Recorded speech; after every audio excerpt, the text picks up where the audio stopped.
Hello friends, this is Durga again from ITversity, a one-stop shop to learn all the technologies. So as part of this video, we will try to understand the dataset which will be used to develop the applications. And the data is already in GitHub account, and you don't need, originally that this data is from a MySQL database from Cloudera Quickstart VM. But I have created the comma separated data for this data set in the GitHub account. You can click on this GitHub link and go to my GitHub account. You can see the retail underscore DB here, and the repository is data. So if you go to my account, there are several repositories: code, ITversity, data, PPTs, notes, LR, etc. So in this case, you have to look into the data, or you can get into the repositories here, and you can get the data repository from here. Okay, and if you click on that, you will see retail underscore DB here. So if you want to follow me for all the code that is being committed or all the datasets which I provide, please do so by going to my account page, and here you can I think you will see the follow, and you can click on the link. Okay, that being said, now I am getting into the data repository. Go to the retail underscore DB. There are 6 tables: categories, customers, departments, orders, order items, and products. Orders and order items are the bigger tables, and each of the data is available here. And the way you should download is you have to download the entire data repository. Okay, it is few megabytes, I think 20 or 30 megabytes. You can download the entire thing by clicking on download. Okay, or you can if you have GitHub desktop, you can open in desktop, or you can download as zip file by clicking on this button, or you can copy this URL and go to terminal. Here, if you have Git client installed, then you can run git clone and paste this one, and it will create the data directory, and it will have all the folders: cards, LCA, NYSE, retail underscore DB on your PC. You can delete whatever is not required and leave whatever is required. For this purpose, you need retail underscore DB. In this case, I have research data directory, and you can see when I run clone earlier, not now, but I ran it earlier, and I can see all the 4 directories which are available as part of the GitHub repository called data. Okay, in future I might have few more data sets, but for now this will not change. Retail underscore DB will stay as is, and most of the demonstrations I will be doing will be on retail underscore DB. Okay, now as I have shown in the GitHub page, if you go to the retail underscore DB, you can see all the directories: products, orders, order items, departments, customers, categories, etc. You can also preview the data. Go to departments, and this is the file name under departments, and you can see the data. It's a comma separated or comma delimited data, and we will be using this data to actually define the problem statement and design the application, and also develop this application. And to understand the data model, if you go to the same page, you can see the picture here. So this is the data model. You can actually open image in new tab, and you can see the bigger picture here. And so there are 6 tables.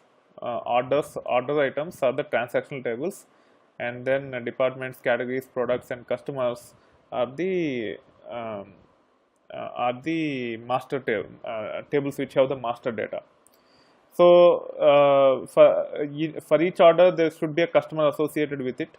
Okay, so all the customer details are in the customers table, and orders have the customer ID as the foreign key. So a customer can place n number of orders. That's why there is one-to-many relationship between customers and orders. For each customer, there can be n number of orders.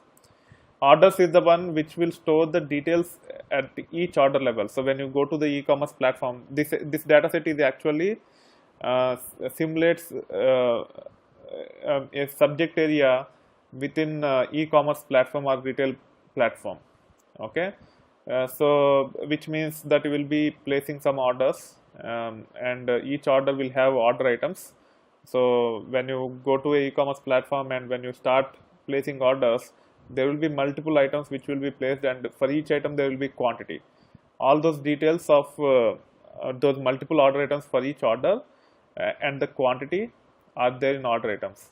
So for each order there can be n number of order items, hence one-to-many relationship between orders and order items. Orders have the order date because the order date is at order level, that's why it is in orders table, whereas order items have the details at item level, such as the product ID, which tells what type of product the customer is trying to buy, the quantity of that product, the subtotal of that product, so which is nothing but the quantity multiplied by product price, which is subtotal.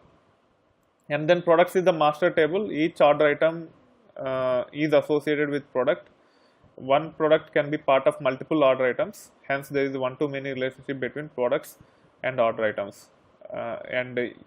Products are part of categories and categories are part of departments. Hence there is one-to-many relationship between departments and categories, one-to-many relationship between categories and products, and one-to relationship between products and order items. And now using this data set, we will try to build our applications based on the problem statement.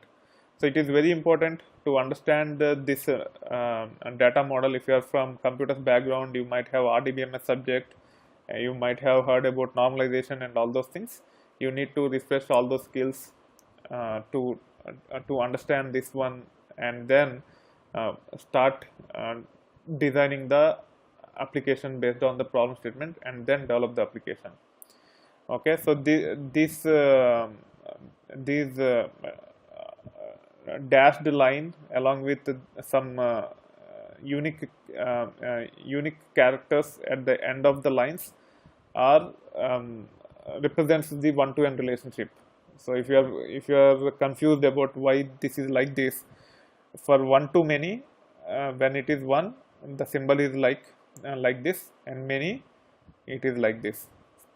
For orders, and the relationship between orders and order items is one-to-many. For each order, which is a symbol towards the orders, there can be many items. That's why it has the forked character over there. For each order, there can be many order items. Similarly, for each customer, there can be many orders. So one to many. So if you are not familiar with this terminology, you need to get familiarized so that you can understand what we are trying to do as part of developing the downstream applications using this data model. That being said, I hope you are enjoying the content. If you like this video, or if you have to provide the feedback, or if you have to give the rating, please do so. Especially when it comes to rating, please give me the full rating unless you think otherwise. If you think otherwise, please let me know.